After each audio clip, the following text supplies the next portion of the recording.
What's good, y'all? It's KC, and listen, playing NBA 2K26 for a while now, and there's been crazy changes to the gameplay that I noticed. Things I don't really see a lot of other content creators or people talk about. But this year, they gave us so many new animations and gameplay adjustments that it's crazy they haven't even taken it to consideration when making their build or even just hooping.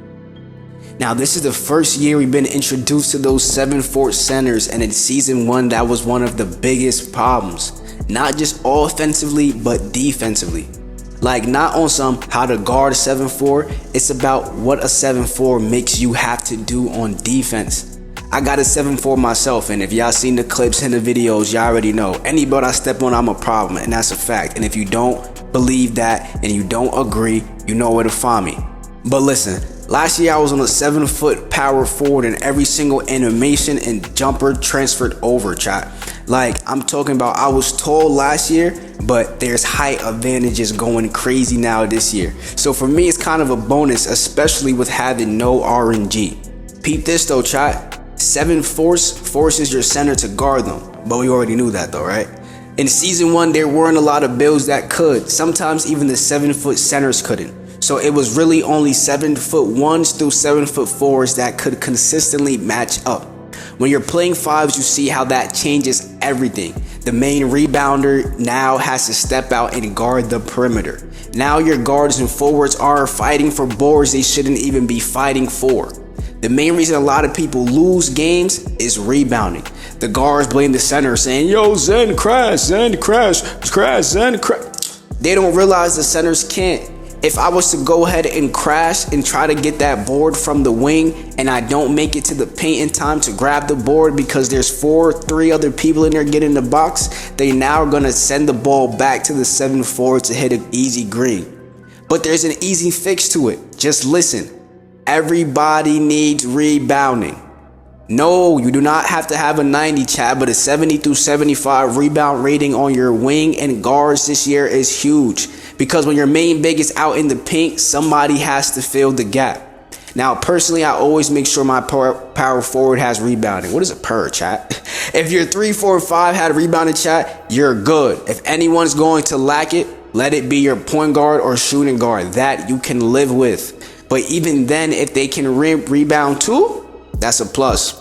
And if your lock, please, gets rebound, your defender might have to guard someone in the paint, man. A 75 rebound rating is minimum, and you're doing yourself a favor, especially if you're 6'6 or taller, bro. Another reason I see random rec pro-am games fall apart, constant all-ball movement with no purpose.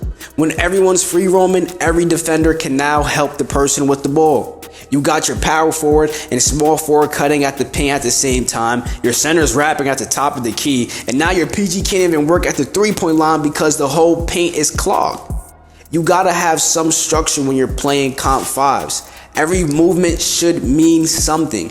When it's random, it just gives all 5 defenders chances to guard everybody. And that kills your offense.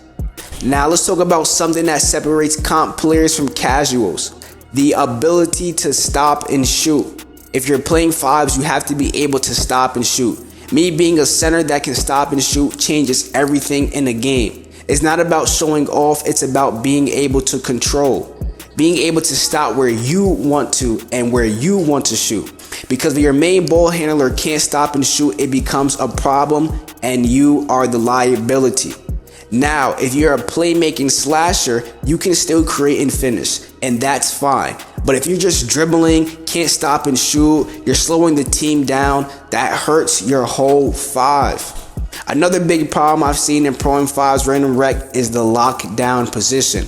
A lot of locks feel that they gotta press every single possession in the game, but that's not it. Some of the best defenders don't get a ton of steals, they're just elite at moving their feet. When you're pressing nonstop and not telling your corner you're up, you're leaving your zone wide open. If you're getting beat, pressing, back up. If he beats you at half court, wait at the 3. Play smart defense, not egotistical defense. And please stop spamming square. Most steals this year are lane steals or bump steals, not on ball. When you reach, you're just freezing your player for a second. And in comp games, that is all it takes for an easy 3.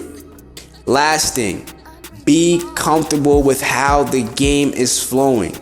Everyone plays a different kind of basketball, but if somebody on your team has a mismatch, use it. Don't abuse it. It's not about giving them the ball every play, but you gotta recognize the advantage.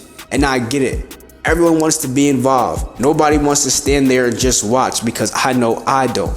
That's why I love playing center. I can pass, rebound, and still help everyone eat and be able to get mine. I throw a lot of outlets and love seeing the whole team moving. But a lot of you guards, y'all have 5 people on your team and only you are scoring.